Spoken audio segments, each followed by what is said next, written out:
Bonjour. Dans cet épisode aujourd'hui, plutôt court, j'aimerais introduire un concept que nous allons retrouver souvent, c'est celui d'innovation ouverte ou Open Innovation. Ce que propose l'innovation ouverte aux entreprises, c'est de collaborer avec d'autres entités pour l'innovation. Et c'est plus qu'une recommandation, c'est une suggestion extrêmement forte parce que dans les milieux de l'innovation ouverte, on pense que les entreprises qui tentent de faire tout toutes seules sont vouées à une mort certaine. Et quand on parle de collaborer, ce n'est pas comme on a vu jusqu'à maintenant, parler avec des clients ou regarder ce que font les gens dans d'autres entreprises ou dans d'autres marchés.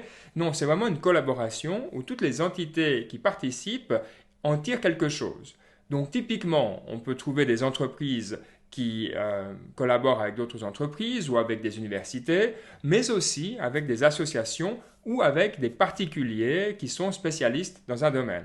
Et c'est typiquement le cas de ce dont on va parler aujourd'hui. Ce sont ces plateformes d'innovation ouvertes où les entreprises viennent avec un défi et le proposent aux visiteurs, aux internautes, afin de les résoudre. Dans ce genre de plateforme, on trouve Innocentive, qui est probablement la plus connue. Il y en a beaucoup d'autres, comme Kaggle ou Innovation Exchange. Et pour vous donner un petit peu un ordre de grandeur des prix qu'ils proposent au public, ça va de 1 000 $ pour les tout petits projets jusqu'à 1 million de dollars pour les gros projets, ou même parfois plus. Dans l'ordre de grandeur, on va dire que c'est souvent des projets qui vont de 10 000 $ à 100 000 $. Donc quand même des sommes intéressantes. Et puis pour vous donner un peu une idée de qu'est-ce qu'on y trouve sur ces plateformes, c'est vrai qu'il y a beaucoup de physique, des matériaux, de chimie qui sont inclus dans ces recherches. Mais il y a toutes sortes de choses. Alors par exemple, pour 10 000 $, on trouverait un substitut à la gélatine animale pour les végétariens qui conserve les mêmes propriétés que la gélatine animale. Pour 25 000 $, il y a une entrée qui demande de trouver quels sont les articles d'un blog qui vont être les plus aimés par les visiteurs via les signaux sociaux.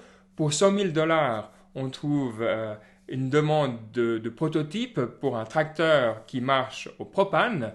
Et puis pour 1 million de dollars, et là on rentre dans les trucs bien lourds, bien costauds, c'est de doubler la vitesse de séquençage du génome humain.